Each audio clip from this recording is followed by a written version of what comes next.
Yes, we're live. Check, check, check. Hi. Hi, everyone. This is our first Dr. Mix live streaming. I am quite excited. I have my good friends and colleagues here. Can we go to them? Hi. How's the shot? I think it's pretty good. On the left, it's Aaron Dot. Oh, that confused me because on my right. Hi. Oh yeah, that's actually right. Aaron Dot, sound engineer here at Dr. Mix, mastering engineer, mix engineer, and Dom Sigalas on the right. Hi, Can you guys. say hi and say who you are and what you do? I'm the senior producer here, Dr. Mix, and quite a few other things. We don't need Can to you tell us say. some? Yeah, I'm the program specialist for Steinberg here in the UK, Yamaha as well, and we do lots of film music, composition, stuff like this. All So, right. good stuff. And my name is Claudio Passavanti. I am the head of Dr. Mix. I have been in the music business for longer than I care. Sorry, care to remember. And Dr. Mix has been existing for about nearly 10 years. Actually, did you know, guys, that we're gonna have our birthday in Ooh. August? Yeah, Happy- yeah, it's gonna be all right. And so we should do something for the occasion. Yeah, maybe. Yeah, we should. And but yeah, today we are here to pretty much answer your questions because we've never done this. We've been doing this for quite a long time, and we know a lot of you, many of you are our customers, and we've been mixing music and mastering music for you guys. Some of you for a long time, and this is the first time that we get an occasion to actually interact with you. So let me, in fact, go to the streaming, which I have on this side. So maybe you should turn down the volume on that thing. So yeah, let's see. Okay, let's see if we got any comments yet. We have one share, likes, cool. Yes, that sounds pretty cool. All right, let's 41 live viewers, 43. Oh, that's going all right. Not bad. Okay, so Oh, what shall we say? I would begin with the questions that we've been asked beforehand. So, do you guys care to choose one between? Do you want to choose one, Dom? I'll let you go go first. You go first. Okay, fine. You go first. Okay. Me or you? Okay. Yeah, me, you. The first question I'll go for is Curly Alexander's question, who asks, what would you use for parallel compression on vocals? Ooh. Mhm. I would say that Dom can answer this one. Well, where Okay, should we I start? would say, why don't you give us a piece of gear and a Okay. piece of software? All right. So if it was a piece of gear, I would say the distressor. Easily. It's well. He also asks if the settings, if it's possible, what settings for a starting point. So I would say distressor for a hardware unit. Maybe very fast attack. Quite fast release probably. And aggressively compressing, like probably compressing very hard and just blending it in afterwards. And then if it was for software, I would say I really like the 1176 from Slate Digital lately. Yep. The Monster is called, I think. It's pretty cool. And if I would have to get another one, it would be the Fed compressor from Softcheap. All right, So these nice would be my choice. Oh, by choices. the way, in the meantime, I would like to say hi to the first comment that we got from Florian Schartner. Hello from Hey, Florian. Barcelona. Hey. Well done. Very good. Very good. Okay, parallel compression. Well, it seems to be quite a big subject. Parallel compression.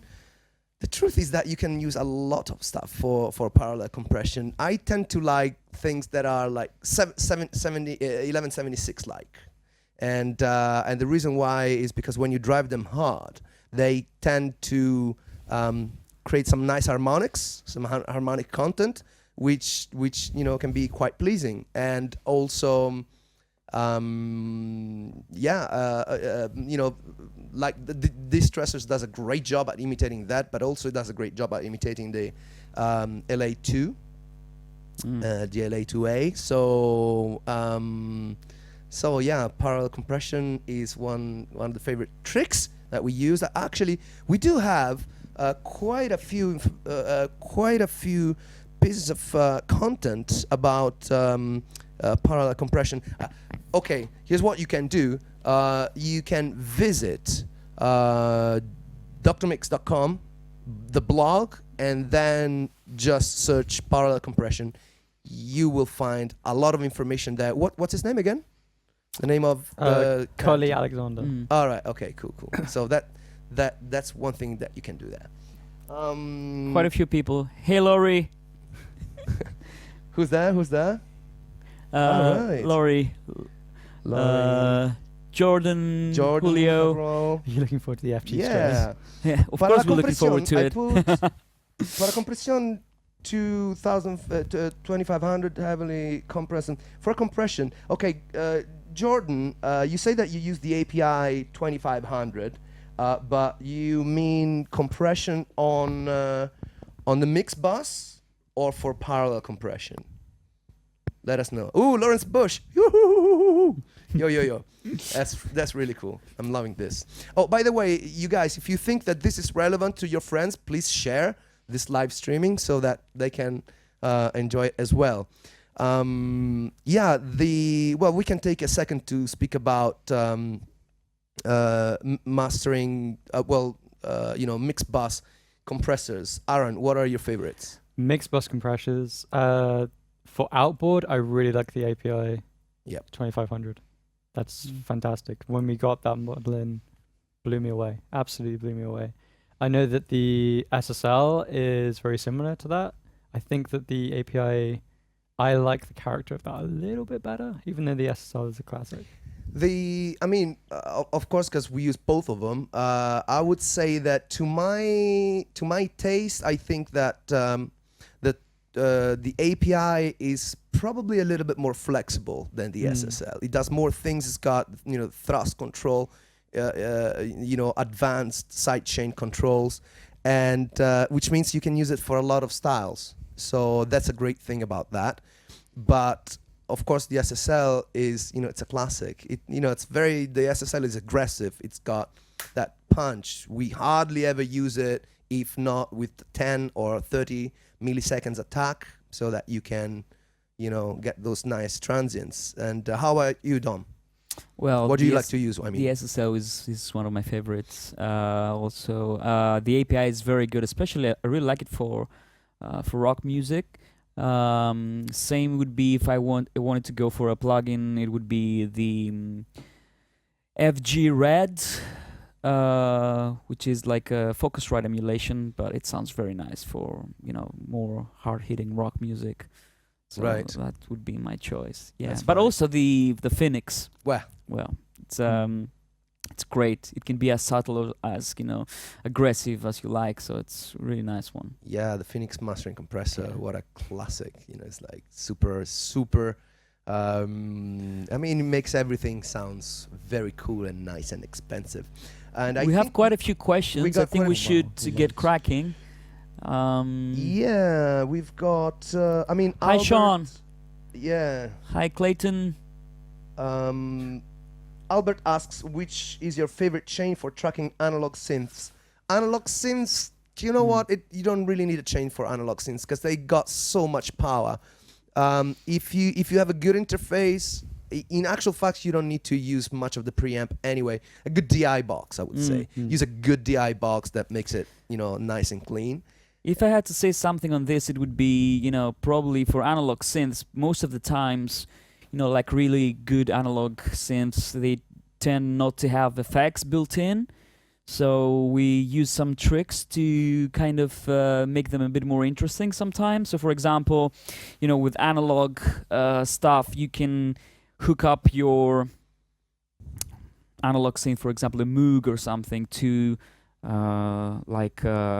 tend to use the motif Yeah. for using reverbs, choruses, stuff like this, because it's basically an effects processor, and you have two inserts, EQs and stuff like this. But also the Kemper is very cool for that sort of thing. So if you want to run like a synth through a Kemper, then you can get some really cool sounds. So if you want to be more creative, if you anything that you have in your arsenal, like pedals, all those things, they can be really cool and Right. much more interesting rather than just running it through a compressor. Right. And then we have we got question from Julio Lozano. He's asking, how about the Manley Vari Mu for mixed bass? Manley Vari Mu is great. It's very colorful. So if it works great on electronic music, it works great on actually works great on a lot of things. It's just it makes things quite fat and quite how would you describe it, Aaron? It's very colored, very saturated. I don't know why I don't use it more than I do. Yeah. Well, I guess it's like you tend to find your solutions and your workflow. And one thing that I would like to say that it's quite important. Yes, the gear is like great, but if the gear can give you say 6 or 7, what you can do with it can give you the rest. Because I'm sure that a good sound engineer can do great mixes from a laptop in a hotel room, and a not so good or not so experienced sound engineer could not get anything substantial out of no matter what gear you at disposal. So yes, gear. We love to talk about gear, don't we? So all right, let's see. Hi Roger, hi Dimitris. The next question would be, what software has the best musical quality for pitch correction and auto-tune? It's an interesting one. This is for Dom, I guess. Well, I guess for pitch correction, you would have to, if you wanted like the top-notch one, it would have to be Melodyne, or probably what I want to talk about. No, I don't know. Just blank stare. I don't know where you're going. Of course, like bread and butter, you can get away with probably. The Vari Audio from Cubase, which we tend to use all the time. The Cubase tends to have very good algorithms for time stretching as well, so the Elastic 4. But Melodyne has more options if you are prepared to go ahead and actually run all your vocal tracks through it. Yeah. And basically make sure that you don't change anything. You have to be ready with your edits, because what happens with Melodyne is you run a vocal through it, and then if you want to chop something, then you have to rerun it through it. So you have to redo the tuning, and it's kind of strange sometimes. So we tend, when we have like stacks of vocals, like 12 vocals, we tend to use Vari Audio, because you can see all of them at the same time in the same page. And do that. But of course, Melodyne has more features, but it's like an entire different program. Yeah, and then of course there is autotune. Autotune. My personal favorite would be Vari Audio. If it's just pitching, I think that Vari Audio is the one that is faster and gets you from A to B in the least amount of time. And that's why I like it. But I equally like autotune. I maybe use less Melodyne. I haven't used it in a while, I have to say. But last time I tried Melodyne DNA. That was like shocking. So I was really. There's also vocal line. But vocal line, but that's kind of different. Yeah, but again, it's like it's a process. You have to go and run everything through it, root stuff, outside of your DAW. So it depends on how detailed you want to be, I guess. Hopefully, this answered your question. Jaska. Then we have the next one. Let's go to, what about bass guitar chain? I think that's for you. Oh, bass guitar chain. Yeah. Bass Aaron. guitar chain. Do you want to take We're this? both looking at you. Oh, Yeah, you okay, I'll this. take this. With bass guitar, obviously you want it to be very steady. So you're talking about staged compression, because you need to get it in lots of different steps to get it up to the sort of very stable, hold your mix together. I really like the FET compressor from Softube. I think that works great on bass. It's got a really nice character.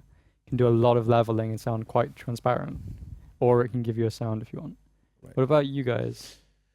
I would say I like to use as a straight through. Are we talking mixing the bass? Is that what we're talking bass about? guitar tune. Bass guitar. Or it could be recording. We don't guess it know, could but be. yeah. Okay, I will talk about mixing. What I like to use, I like to use an LA to A straight on, and then I like to have a parallel 1176, and then I like to bust them and use a limiter.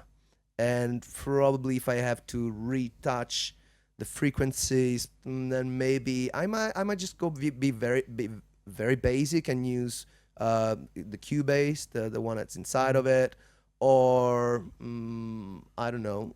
It doesn't really matter to me, because usually it's more. Oh, and then if I need some more bottom end, definitely a Pultec style EQ on the parallel channel. That's what I would do. How about you, Yeah. Tom? Well, I would still agree on the LA to A. It's always my first, to-go compressor for bass. It just gives you this kind of color that, it suits bass so well. If I wanted, most of the things that I agree with both of you guys. So I would just say that one of the plugins that I've discovered lately, and it works wonders on bass, because it's a monophonic instrument, like 99% of the time, it would be the Surfer EQ from, I can't remember the name of the company. Sound Radix. That's a brilliant EQ, which basically you can say, okay, I'm going to boost at 80 hertz, but basically it doesn't boost at 80 hertz. It detects the pitch of the notes, and it boosts according to the pitch. Oh, So you can say, yeah. okay, I want to boost A, and then when bass plays C, it boosts the C frequency. And it can be, the root, or it can be harmonics. So it's extremely useful. It just gives a great presence to the bass. It follows the pitch. And because it's always going to be one single pitch, it just makes it shine. It just cuts through very, very, very nicely. So that's a very cool trick, and it works on other things as well. But I think that on bass, it's where it works the best. Right. I have to apologize, because it's my fault. Somebody complained, "Hey, you're talking right into the microphone, getting a lot of P's. Don't you use a screen?" No, I don't, because look what I'm doing. You see, I can't really do it. So apologies. I will talk a little bit more like this. So that's gonna be fine, hopefully. And I think we got a question from. There's so many comments. It's really hard. I think next would be Oliver, right? Oliver? Yes. Yeah. You I'm wanna? lost. Oliver Garcia says, could you please take a moment to talk about the tremendously airy, paper-thin vocals on EDM hits nowadays? Sometimes they're dangerously close to being annoying, and how to fight de-essing and sibilance. Okay. Aaron, do you want to take that? Okay, well, the de-essing and sibilance is very easy. The new Eosis de-esser is fantastic at just controlling that. The best one. The You best one just- we've ever tried. Yeah, you just set up a loop on an S, adjust the settings until it takes care of it, and then you're pretty much done. You don't really have to touch it again. Yep, totally agree. And now about these airy, paper thin vocals. Well, I guess it's a trend now, isn't it? It has always been, to be honest with you, with pop music. EDM is kind of the new pop for a few years now. It always tends to be brighter than anything else, but Yeah, I mean, if it's a question on how you achieve that, there are quite a few ways. A very cool way would be to use an exciter on the vocals, but just on the high end. So basically, you would need like multi-band exciter, like, I don't know. I mean, the BBE is very cool. There's also the Affix exciter from, it's called the Oralex. Is it? Yeah. And of course, you can also use something like the Ozone multi-band exciter as well, and as well as the DF Excite, DF which we Excite, really like, and it's mainly to be used for drums, but we tend to use it on other things as well because it's such a great plugin. I was And- demoing the Black Box by BX, and that has an air control, which is really nice for that sort of effect. No, I haven't heard that yet. Yeah, That's it's really great. good. You should try it. So yeah, I mean it's annoying sometimes, but they tend to go for it. Sometimes they tend to also record the vocals and then also record a take when they're actually not whispering the vocals. So you get this kind of airy sound. So it's not always just an EQ, but sometimes they tend to do that so that they can get this kind of airy glisten. I think guess. it's sort of an arrangement issue, isn't it? Really, why it sort of comes about, because there's not space for the vocal otherwise. There's not space for that low end in the vocal, and that's sort of why it exists, I guess. All right. Correct. I bear in mind that everything in EDM music is really loud, so the vocals have hard time to cut through. So whatever you can do to make them shine, you do it, and but the trend will change at some point, I guess. Maybe. I don't know. I mean, I think that there's always been a space for really aggressive music. It was punk rock in the in what was it, like late 60s, 70s, and then techno music in the late 80s and 90s. It's a legitimate thing. I don't particularly like to make things too harsh. I think that a good recording is a good recording. So even if the style is aggressive, it doesn't mean that your mix should hurt your ears. So I guess it all comes down to good tastes. But I mean, if a good song is a good song, and if you need a little bit of energy and you want to get some vocals to sound quite hard, yes, push them, but make sure you're not actually impairing your audience, because that would be bad. I will take this occasion and I will talk to the other camera right here. We are going to select 3 winners for our official guide to mixing course on Udemy. So I'm going to update the description of this video right now. And what you need to do is you need to send your name, last name, and country to the email address questions@drmix.com, and I am going to post that. And also underneath, I've specified the Udemy links. So if you want to check out what the course is about. So let me see if that works for you. That should be working. Also, please do share this video, and if you care to subscribe to also our Facebook channel, you can do it. And I would say let's go to the next question. Yep. Here we go. The next question is, tell us more about ADDA, so analog to digital conversion and digital to analog. Which is your favorite? And that question, is from Albert Soltanov. Yeah. All right. We have tried a multitude of interfaces. And when I say multitude, I mean a multitude.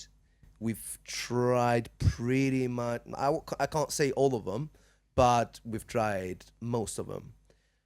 I think we can all agree that the one that impressed us the most would be the Prism Sound ADA 8XR, which isn't the newest one, Oh yeah, actually, he's asking about that. Where's Yeah, your where is Prism it? sound?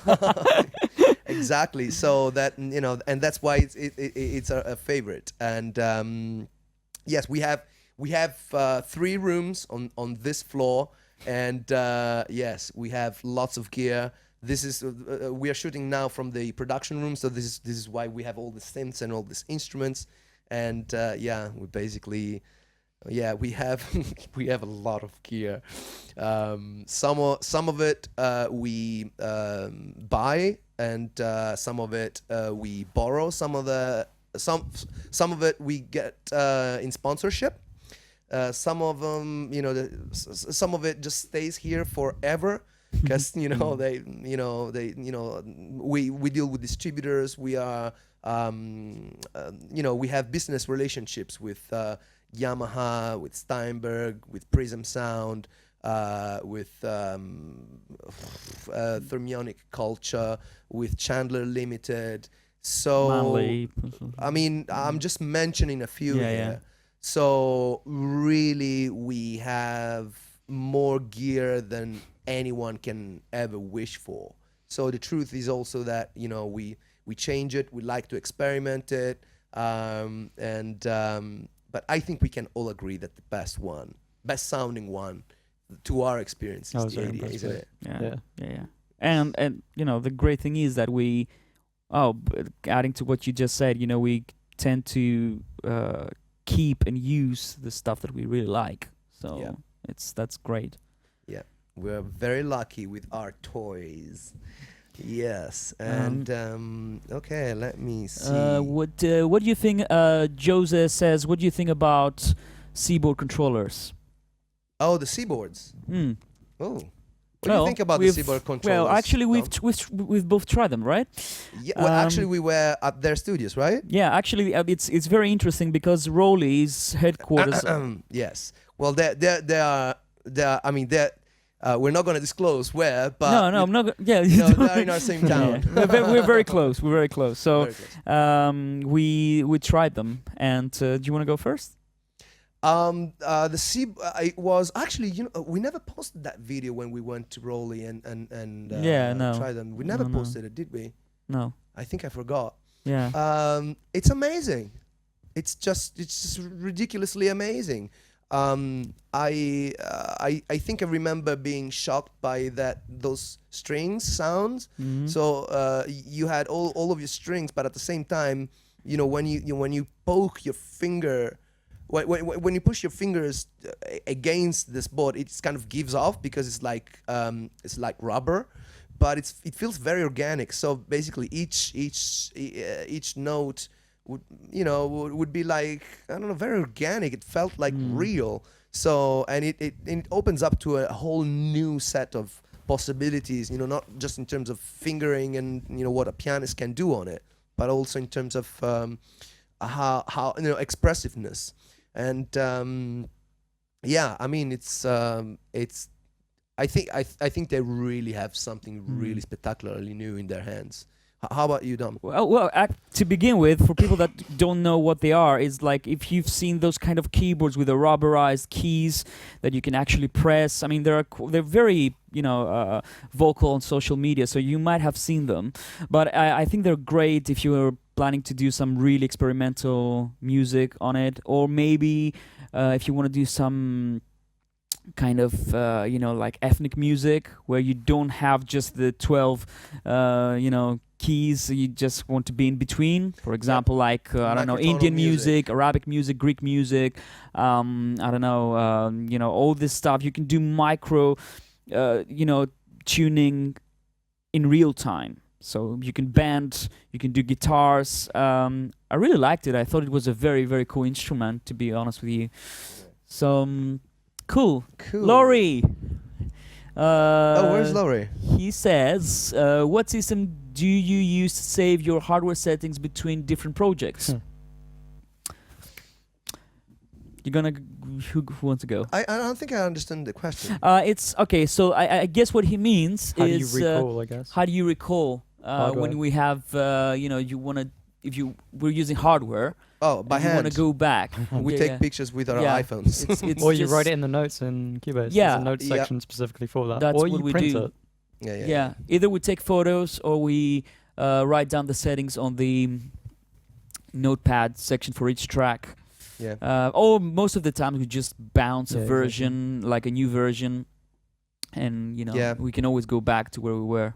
Exactly, and also, we use a combination of programs like for example, if we're doing something that is like editing intensive, like for example multiple drums, we will use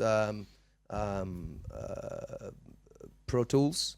And when we use Pro Tools, we have a different set of necessities. If we're doing some masterings, we use a combination of Cubase and Wavelab. So depending on the situation, we might directly print the files once we process them, or we can just we document it, with either in words or in photographs. And I think that there was a question about mastering. We are already half an hour into it. I would like to say, have you guys got any questions on music business? And because I think we can share a thing or two about it.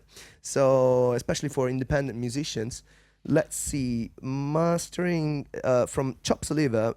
In mastering, generally speaking, That's Chris. Hey, Chris. Hey, would you say certain genres are done in the box and other will tend to take analog processing? Right. I think this is a good question, and it gives me an occasion to speak about analog versus in the box. Look, there are so many sound engineers which have so many different thoughts about in the box. People like Andy Sheps declares to have gone from completely out of the box to completely in the box, and he loves to do that. And I think Pensado at some point was, all in the box, but then, a few episodes later, you see him with kind of a few nice pieces of analog gear in his studio. So I think more than anything is dictated by how much budget there is. So or for example, also what are the necessities? There are some projects that need retouching and retouching and retouching and retouching. So on those occasions, you might want to favor in the box. For other projects, it's just completely artistic, and then you can use all the time in the world, and you can experiment with different pieces of gear, and then you can embrace analog. The truth is that analog makes you mix and master in a different way, because it's it's this tactile relationship that you get with the machine, and it's not behind a glass. And even though maybe some plugins may sound just as good as the analog, using the analog puts your head into a different space. You develop a relationship with that, and automatically what you do is different because of that. I am not sure that anyone can say, okay, listen to this piece of music. I know that this piece of music is being mastered in the box or mastered with analog gear. It's very hard to tell, because plus It's mastering not is just possible. it's just the it is possible. It is possible. I mean, if you A/B comparing, Well, yeah. but not in absolute terms.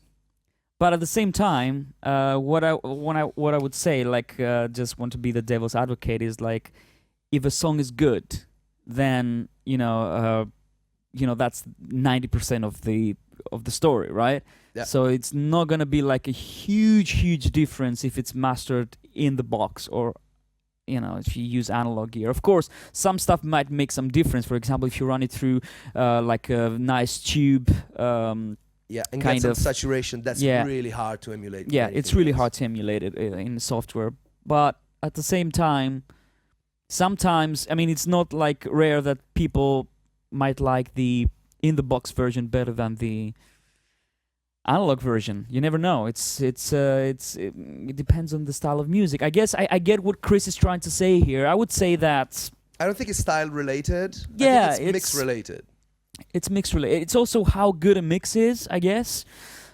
Tape is also, I mean, I would say tape would be nice for, you know, like jazz music, classical music. Maybe I would run it through tape. You Just would? yeah, why not? Okay. Why not? All right. Just gives you, and also I think that tape helps a little bit with classical music because classical music has too many microphones, and tape has this nice kind of, you know, this little noise that it adds. It All kinds of, I don't know, to my ears. Okay. I wouldn't do it for, you know, for everything. I wouldn't run everything on tape. to be honest I with like tape for like when you want to sound like the 80s. you. Then I think you run tape and that's great. But also, you know, because we have lots of sound restoration, I personally when I use tape, if anything that is, it's the thing that I don't like, and so I tend Me too. yeah, you know, you know, I tend to use RX5 from Isotope to you know, remove whatever it is. What I really like of the tape is like the low end, which gets like all compact and nice, and the texture becomes, I don't know, sweet in a way, and I really like it. But I wanted to run that question from about analog versus plug-in. I want to hear about you, Aaron. I think it is style dependent. I think you'll find that a lot of the EDM is just like modern sounding EDM, like dubstep. That's not. It's being sort of made in a bedroom usually, and sometimes that is kind of the sound of it. I think for other styles of music like rock, you have this huge history behind it where it's only been possible to do it out of the box. So, and that's the sound you're used to. And if you can really miss that, it's very style dependent for me. Interesting. I mean, either way, your mother's probably going to listen to it if it's been recorded in the box or out. Yeah. Okay. So that's pretty nice. I would just like to remind one more time. Can you please share this video to your friends? Because this is gonna be. I mean, if the information that we're giving you is useful to you, maybe it's useful to your friends. So you might want to share this. That would be great. Should we go through more questions? I think so. I mean, I don't think that we should run for a lot longer. Okay. So yeah, maybe. Okay, maybe we can go through them quickly or something. Maybe Or we can go through them quickly. Okay, Yeah. very quickly. I use Ableton as my DAW. I make techno melodic.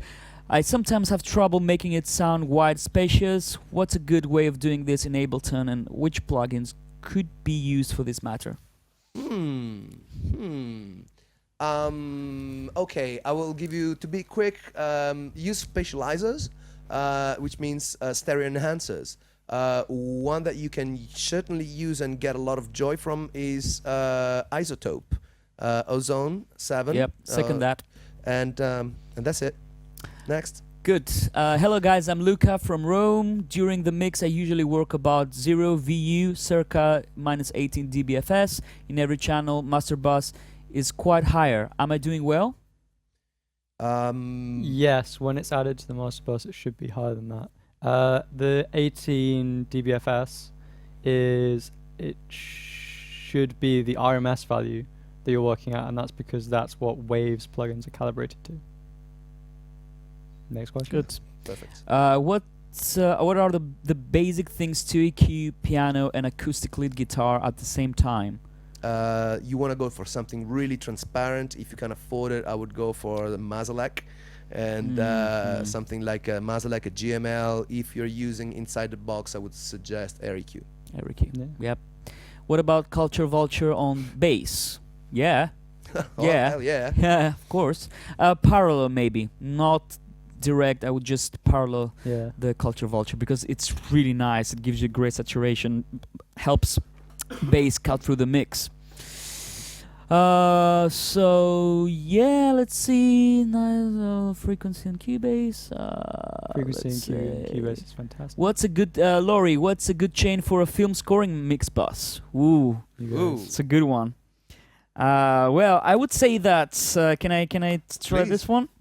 I'd say that, of course, film scoring is very, very different because you need all the dynamics that you need, that you could possibly have. But I mean, of course, I'm sure you know that, Laurie, already.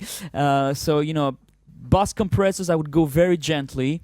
Then I would say maybe I think that Ozone is very good for this because it gives you lots of options, especially with MS processing when you need to make things a bit wider. What else? I'd say sometimes it depends. If it's like a complete orchestral score, I tend to add a little bit of sweetening. Mastering reverb in the bus, so very, very little, like 5% of a very high quality reverb, like for example the VSS3, which I have to say that it's finally released on native. I couldn't go without saying that because I used to use it on PowerCore and I was missing it. It's great, it's transparent, it's fully customizable, and it works a treat. So that would be my go-to reverb. And the other reverb that I would use as a mastering kind of reverb for orchestral music would be Quantum Leap Spaces from East West. Very nice, very sweet. And I would say, I think for film scoring, it's not as hard. It's just getting the mix right. And then, of course, if you have a piece of software like that can actually give you the loudness metering right, that's included in Cubase. That's why we tend to use it. So, you have all your LUFS. You also have the different meters for, TV or film. So it's very useful if you have something like that. Otherwise, you have to go and buy a plugin. You need that for film scoring. All right. So what else? Hold on. Hey James, what's up? Next question is, can we take a tip from each of you about how to earn money from production or engineering? Okay.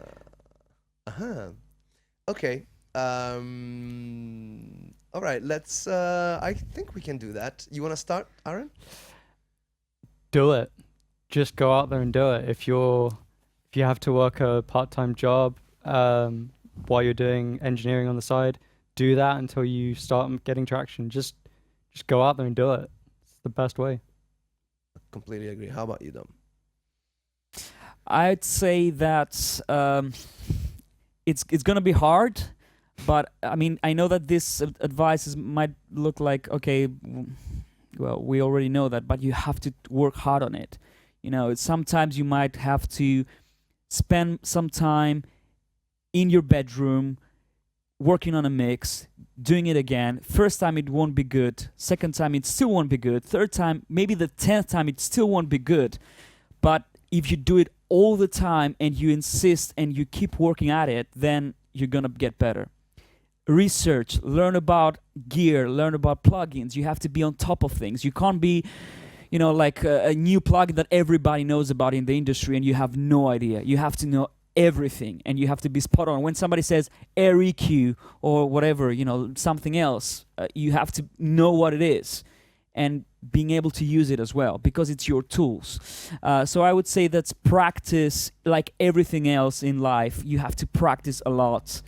And then, of course, when you practice a lot, you have portfolio, put it online, you'll find your way.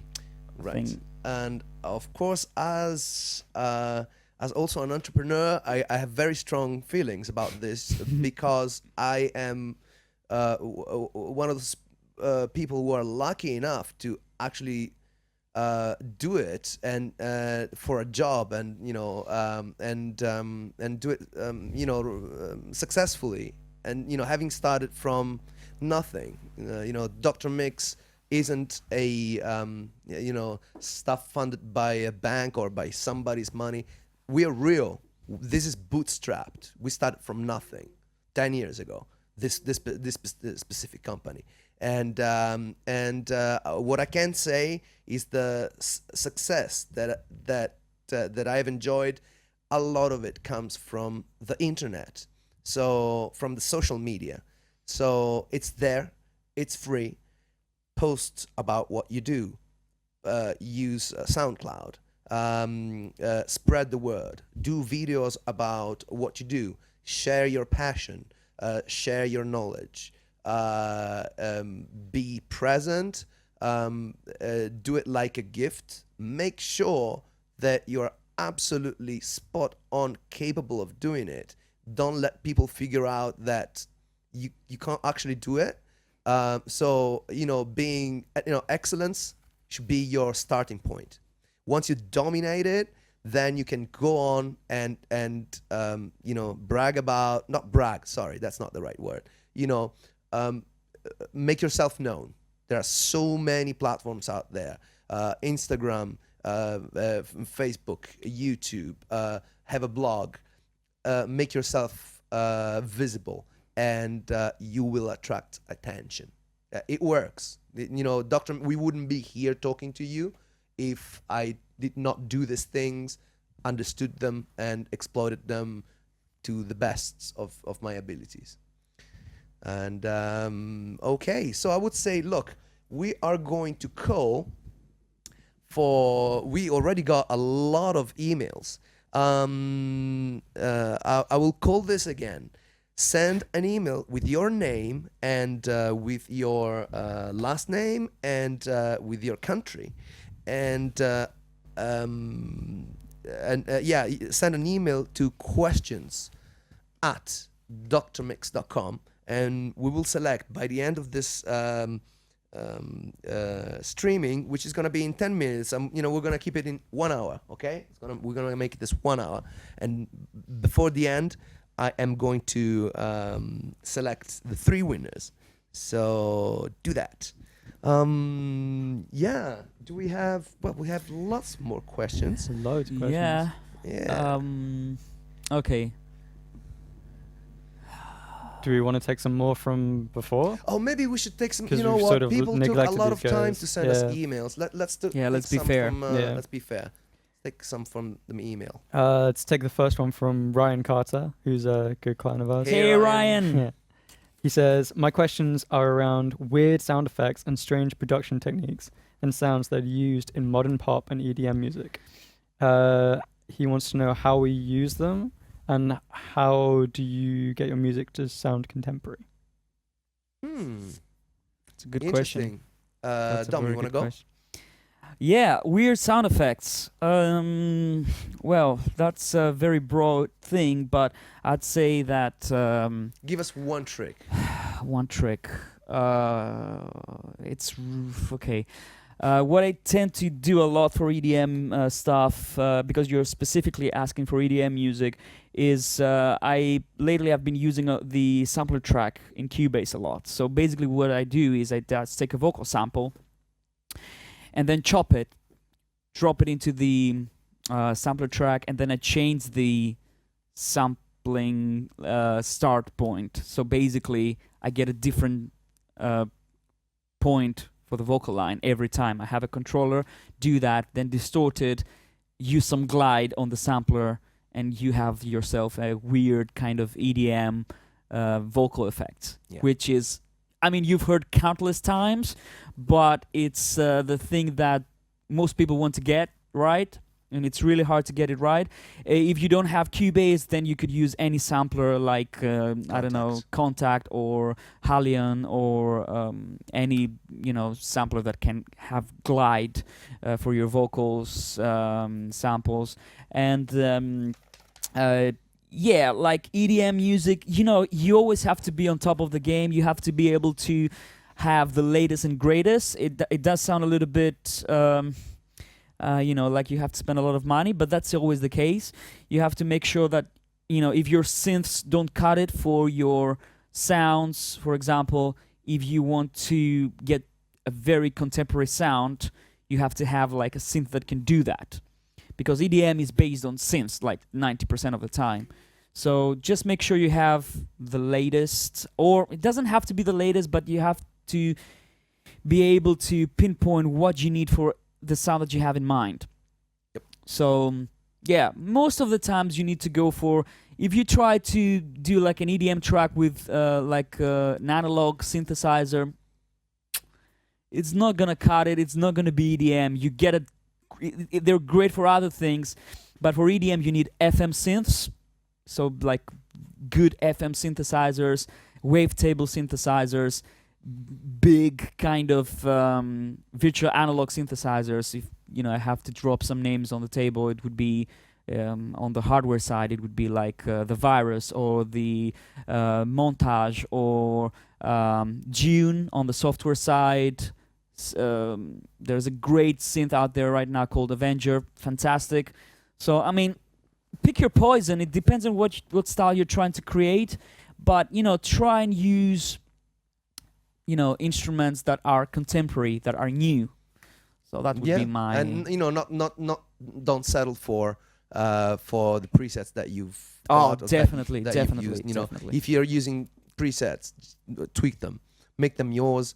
Another quick, interesting effect that you can go for: take a piece of vocal and put lots of reverb to it, print it, and then reverse the reverb, and then put it before the vocal starts. Like, for example, this is a great effect for breakdowns. So you go to the breakdown, and then the vocals are about to start, and then it starts. Yeah. So it sounds like it's coming from outer space, and then it's becoming more and more in focus, and then the actual vocals come in. So that's a nice trick that you can try.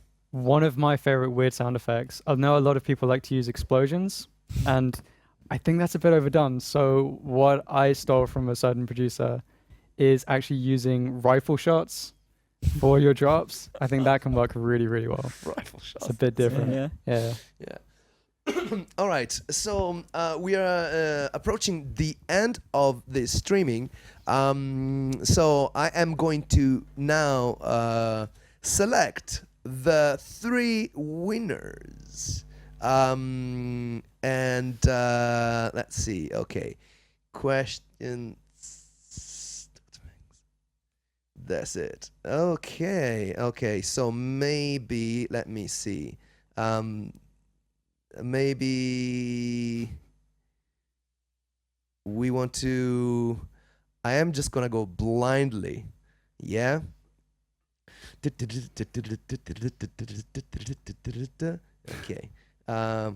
We're gonna go with. Okay. I'm just going blindly and put my finger on it. Okay. Matthew Foster, you are the winner. Number 1. Matthew Foster. I just wrote it. And then let's see. Jose Ignacio Calen. Jose Ignacio Calen. Jose. Calen. And. I like the soundtrack.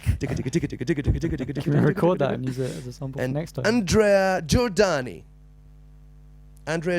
Well done. Hey. Well done. Round of applause. Cool. So now the other thing that I am going to do is I don't know. Have you got? Okay. Wait. Okay. Well, let me announce this. We have worked a lot, and we have produced this new video course, which is called "How to Produce House Music." Yay!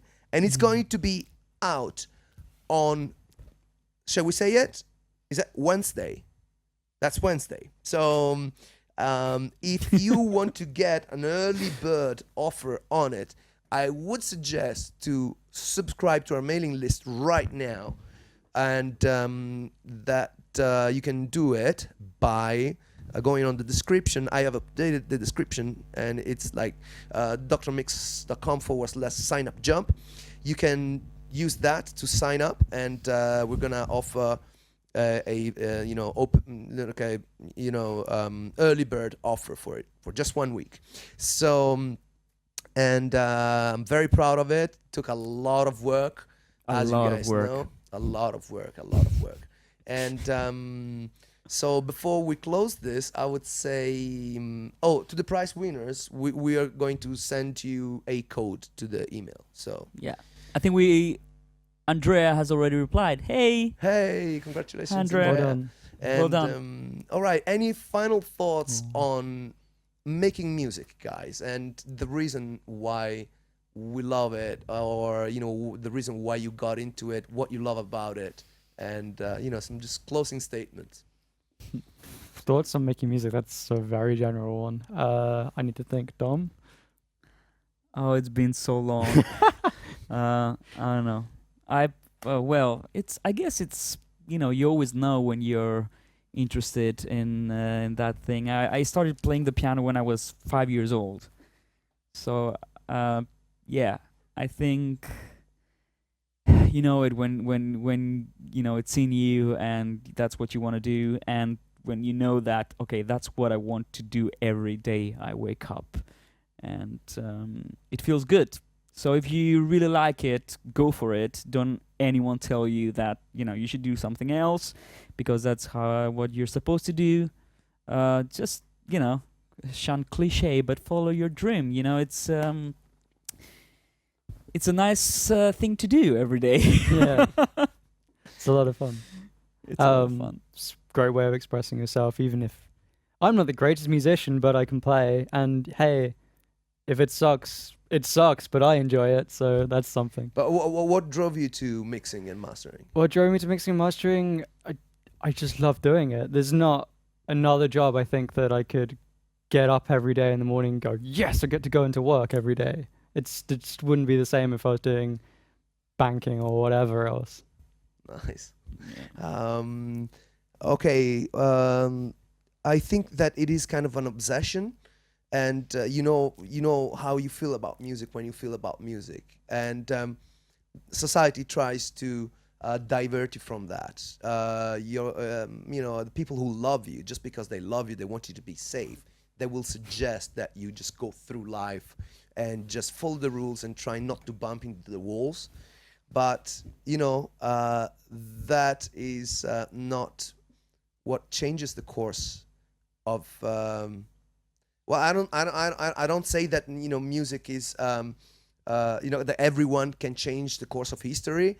But one thing is for sure is if you don't try to make something meaningful with your life, then I probably say it's not gonna be as interesting. I've never had a day job. I started like Dom to play the piano very, very early. I've always been obsessed with it.